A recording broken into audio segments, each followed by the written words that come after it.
Photos like these are worth 1,000 words. Their absolute dedication and kindness is what makes people heroes. Many of them work at the International Animal Rescue. They've saved countless lives and are still doing it with the help of volunteers and funds from people all over the world. Their stories are sad, but most of them end with rehabilitation and releasing the wildlife.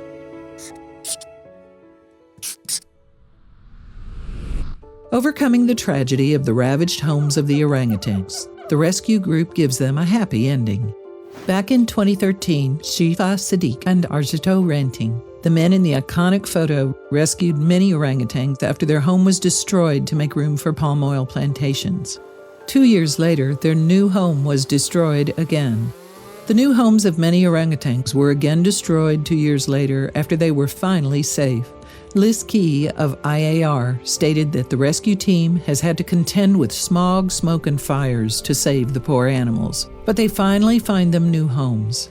The future of orangutan populations will never be secure without the involvement and commitment of the palm oil industry to protecting sufficient habitat for them to survive and to thrive, added Liz Key. Liz explained that fires in Indonesia should be a wake-up call for the people responsible for allowing devastation, and that those people must act to prevent such terrible events. Bornean orangutans are an endangered species.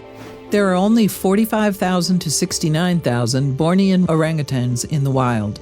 Their homes were devastated by illegal cutting of trees, fires, mining, and oil palm plantations.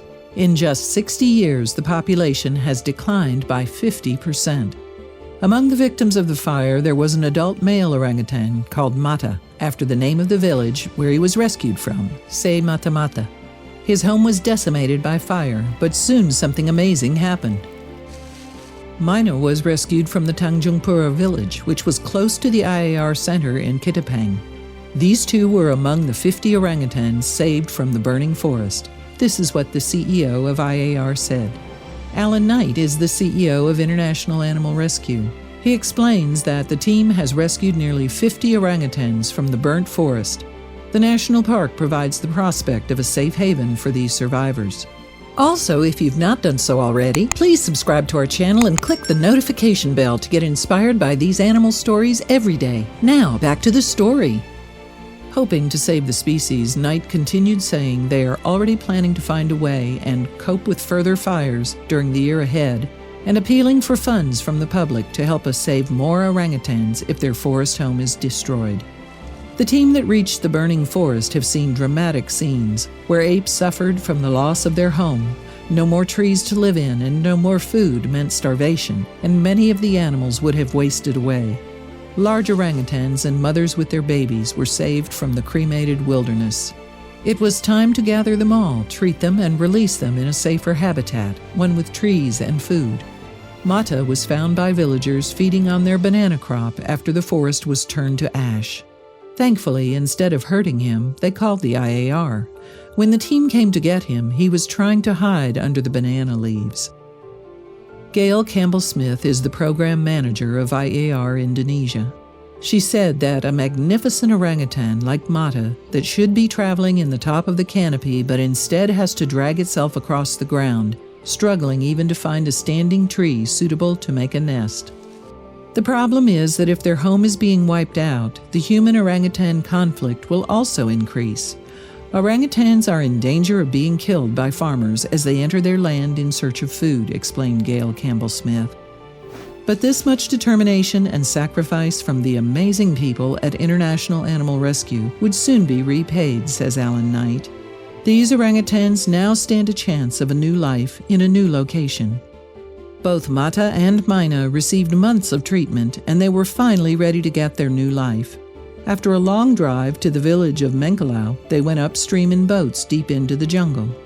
In West Borneo, at the BUKIT RAYA National Park, Mata and MYNAH would start a new life, safe from fires and villagers. The rescue team opened the crates and let the orangutans take in the new surroundings. As soon as they saw the cages opening, Mata and MYNAH jumped to the nearest trees. Finally, they were going to swing from the treetops. This is a momentous event for our team in Indonesia, Alan Knight said. Every individual like MYNAH and Mata counts. and every orangutan that we return to the wild can contribute to the conservation of the population as a whole, said Liz Key. The people of Mengalao and Joy villages celebrated the release with traditional Dayak Ransa tribe ceremonies. IAR Program Director Carmela Llanos Sanchez explained that Mentawai is an area in the national park that has a low population of orangutans, and it's very far from human settlements, reducing the likelihood of conflict between local communities and orangutans. If you liked the video, please give it a thumbs up and consider sharing it with your friends and family. Thanks again, and we'll see you in the next one.